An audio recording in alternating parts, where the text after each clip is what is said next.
Welcome to Angel TV and Crossfire. Willkommen zu Angel TV und Kreuzfeuer. May the grace of the Lord Jesus Christ be with us all. Möge die Gnade unseres Herrn Jesus Christus mit uns allen sein. For those of us who view Angel TV, may you challenge your friend to view also this channel. Und die diesen Kanal schauen, ihr solltet auch eure Freunde auffordern, diesen Kanal zu schauen. Many programs are prepared to enhance your spiritual life. Viele Programme sind dazu ausgerichtet, euer geistliches Leben aufzubauen. Today we're going to look upon a man who was the first king of Israel Heute schauen wir uns einen Mann an, der erste König in Israel war. by the name of King Saul. Und der Name war König Saul. You turn your Bibles with me to 1 Samuel chapter 15 verse 22. Schlag die Bibel auf mit mir im 1. Samuel 15, Vers 22. But Samuel answered, "What pleases the Lord more, better offerings and sacrifice or obedience? Is it better to obey the Lord than offer a sacrifice? Is it better to listen to God than to offer the fat of male sheep?" Samuel sprach, hat der Herr so viel Lust an Brandopfern und Schlachtopfern wie daran, dass man der Stimme des Herrn gehorcht.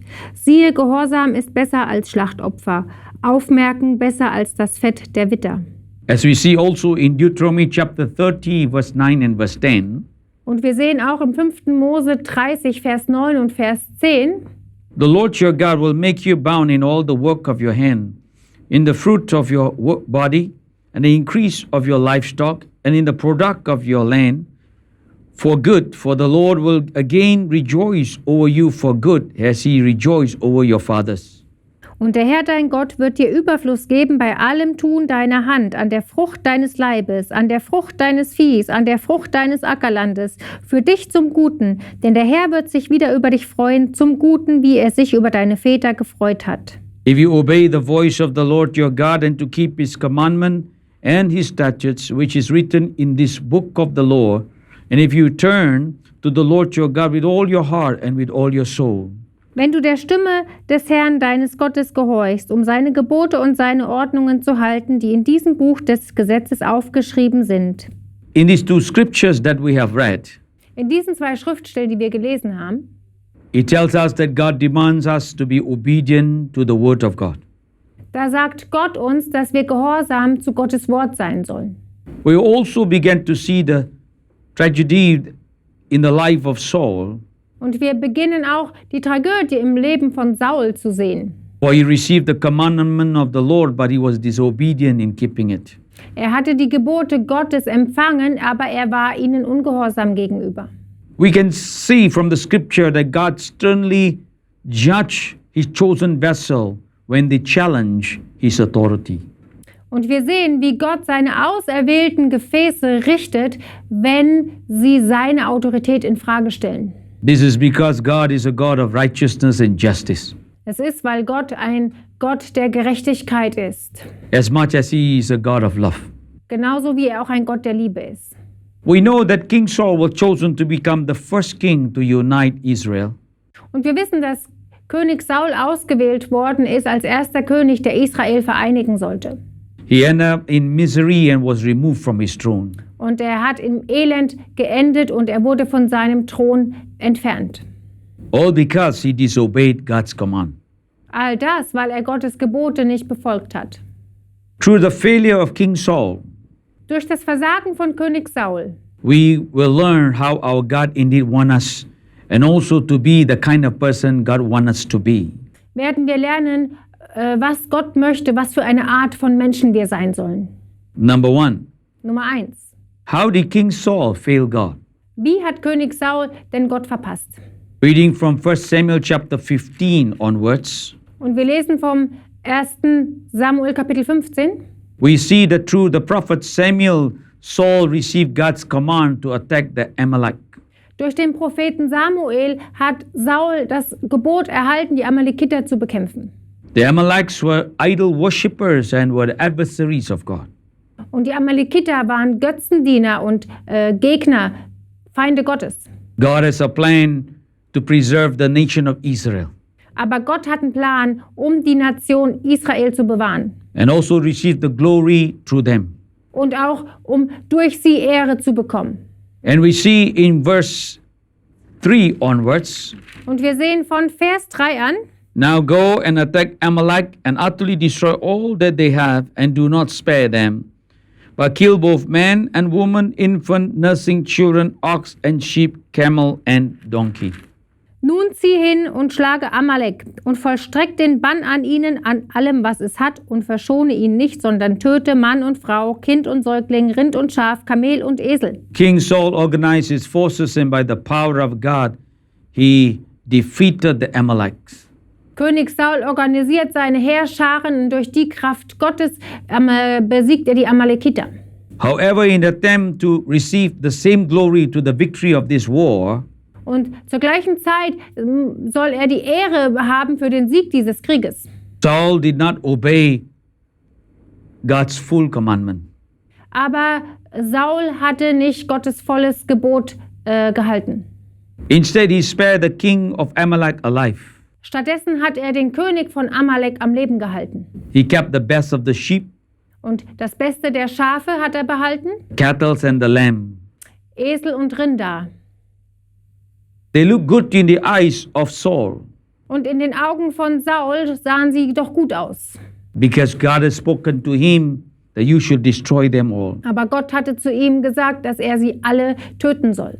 Likewise, as we see in the story, Und wir sehen in der Geschichte auch, there are times that God will reveal in our hearts. da gibt es eine Zeit, wenn Gott das in unseren Herzen offenbaren wird, If there be any sin in our life, ob es da Sünde in unserem Leben gibt any bitterness in our life, oder Bitterkeit in unserem Leben any grudges in our life, oder Befleckung in unserem Leben or anything that is not right in our eyes, in the eyes of God, oder irgendwas, was nicht recht in unserem Leben ist in den Augen Gottes. God wants us to begin to destroy it with the help of Jesus Christ. Und Gott möchte, dass wir beginnen, das zu zerstören mit der Hilfe von Jesus Christus. But instead of destroying or begin to eliminate what is not right, Aber anstatt zu zerstören oder das zu eliminieren, was nicht richtig ist, we can act like King Saul. können wir uns verhalten wie König Saul. We refuse to obey the commandment of God. Wir widersetzen uns dem Gebot Gottes zu gehorchen. Likewise, there are many habits in our life. Und gleicherweise gibt es viele Gewohnheiten in unserem Leben. If God is speaking to our hearts, so begin to eliminate it. Let us be obedient. Wenn Gott zu uns spricht und dann lasst uns anfangen, diese Dinge zu entfernen. Lasst uns gehorsam sein. In anger, the Lord God rebuked Saul through Samuel Im Zorn weist der Herr durch Samuel den Saul zurecht, because Saul has disobeyed the commandment of God. weil Saul dem Gebot Gottes nicht Folge geleistet hat. Eventually, we see King Saul was rejected by God and lost his throne. Und letztendlich sehen wir, wie König Saul von Gott abgewiesen wurde und seinen Thron verloren hat. Number 2, Nummer 2. what does our Heavenly Father want from us? Was ist es, was unser himmlischer Vater von uns will? If we compare the lives of Saul and David, Wenn wir das Leben von Saul und David vergleichen, we can see very well that God wants obedience and repentance from us. dann können wir sehr genau sehen, dass Gott Gehorsam und Buße von uns möchte. We know that after King Saul, David became the king. Und wir wissen genau, dass nach König Saul David zum König wurde.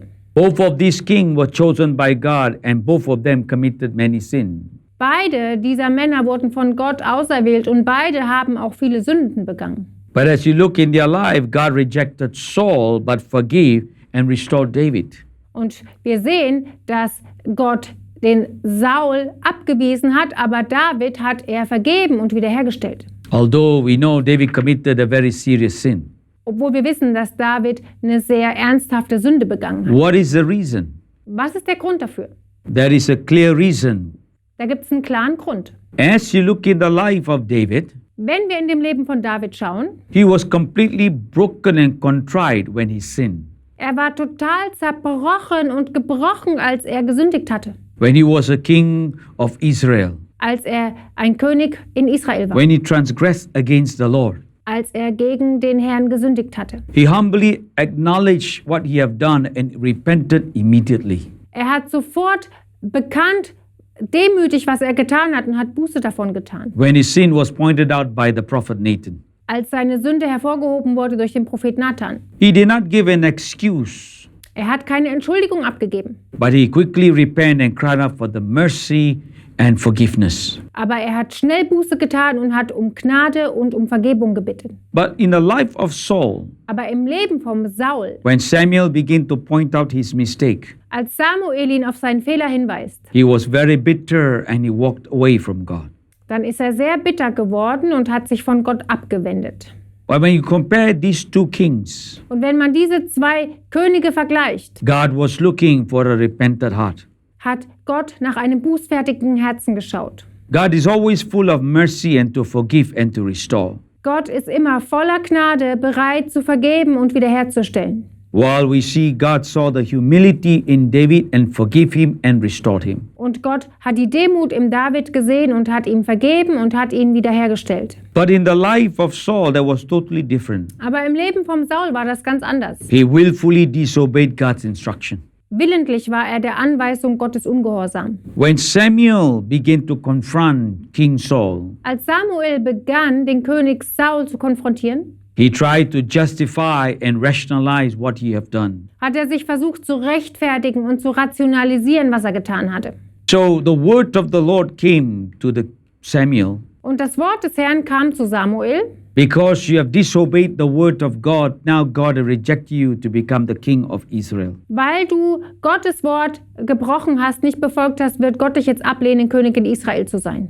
When the word of the Lord came to King Saul through the prophet Samuel, Und als Gottes Wort zu Saul durch den Propheten Samuel kam, 1 Samuel chapter 15 verse 23, im 1. Samuel 15, Vers 23, in this third part of the scripture, he said, because you have rejected the word of the Lord, he also reject you from being king. und es heißt am Ende, weil du das Wort des Herrn verworfen hast, so hat er auch dich verworfen, dass du nicht mehr König sein sollst. So when Saul heard the word from the prophet Samuel, Und als Saul das Wort vom Propheten Samuel hörte, and in verse 24, im Vers 24, and Saul said to Samuel, I have sinned, for I have transgressed the commandment of the Lord and your word, because I feared the people and obeyed their voice. Saul sagte zu Samuel, ich habe gesündigt, dass ich den Befehl des Herrn und deine Worte übertreten habe, denn ich fürchtete das Volk und hörte auf seine Stimme. In verse 25, now therefore please pardon my sin and return with me, for I may worship the Lord. Und nun vergib mir doch, Vers 25, meine Sünde und kehr mit mir um, dass ich den Herrn anbete. Here we see Saul still begging and pleading to remain as a king. Und hier sehen wir, wie Saul bittet und bettelt, dass er doch König bleiben könne. Yet we know God saw King Saul did not return as he has said. Und wir wissen aber auch und wir sehen, dass König Saul nicht umkehrt, so wie er es hier sagt. That is why it is very important that we learn to be obedient to what God is speaking to us. Deswegen ist es so wichtig, dass wir lernen, dass wir gehorsam dem gegenüber sind, was Gott zu uns sagt. So that we will not become like King Saul. So, dass wir nicht werden wie König Saul. In our life, there are many times we stumble and we may fall. In unserem Leben gibt es viele Male, wo wir fallen oder stolpern werden. When we fall, let us not justify or rationalize. Und wenn wir fallen, lasst uns das nicht rechtfertigen oder rationalisieren. Let us run back to the Lord and ask God to forgive us, Lasst uns zum Herrn zurückrennen und uns ihn bitten zu vergeben. so that it leads us to the third point. Und das leitet uns zum dritten Punkt. We become a vessel that God can use. Dann werden wir ein Gefäß, das Gott benutzen kann. What must I do to become a good vessel that God can use me? Was muss ich tun, damit ich ein gutes Gefäß werden kann, das Gott mich benutzen kann? Firstly, to become a God-chosen vessel, Zuallererst musst du ein von Gott ausgewähltes Gefäß sein.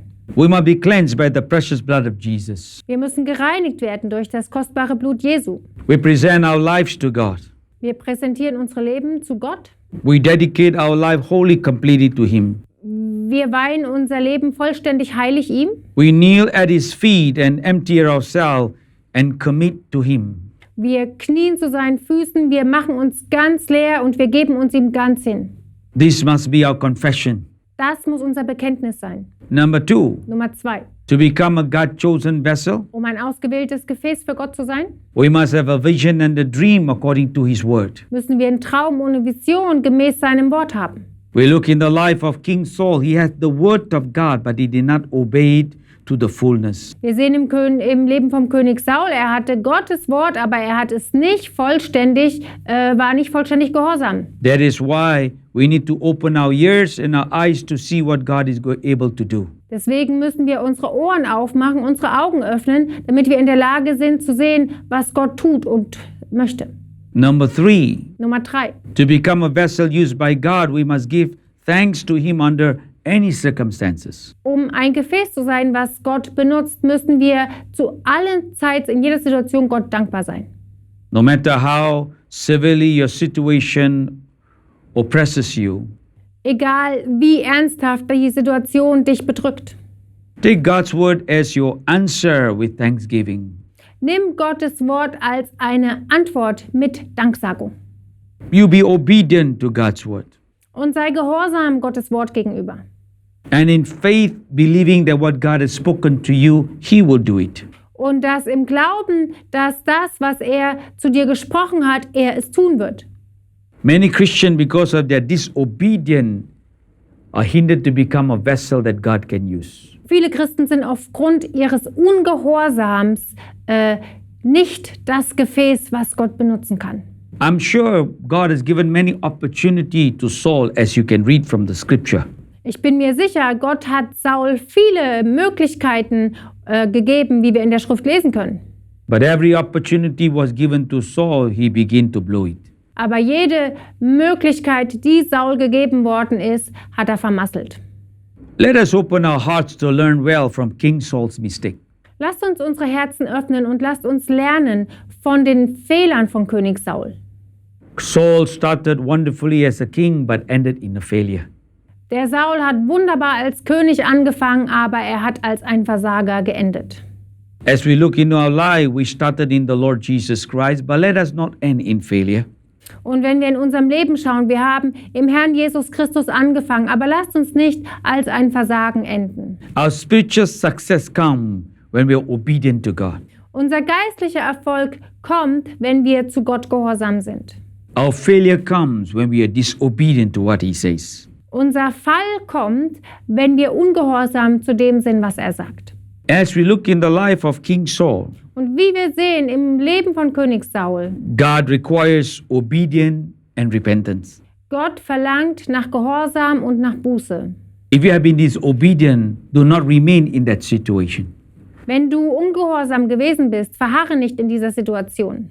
Today is the day that you can turn and make it successful in your life as you become obedient to God. Heute kannst du das umwenden und zum Erfolg führen, indem du gehorsam zu Gottes Wort bist. If God speaks to you about sin in your life, do not wait for the next day. Repent at that moment. Und wenn Gott zu dir redet über Sünde in deinem Leben, warte nicht bis zum nächsten, sondern tue sofort Buße und kehr um. The more you prolong it, you think you are right. Je mehr du das hinauszögerst, umso mehr wirst du denken und glauben, dass du recht hast.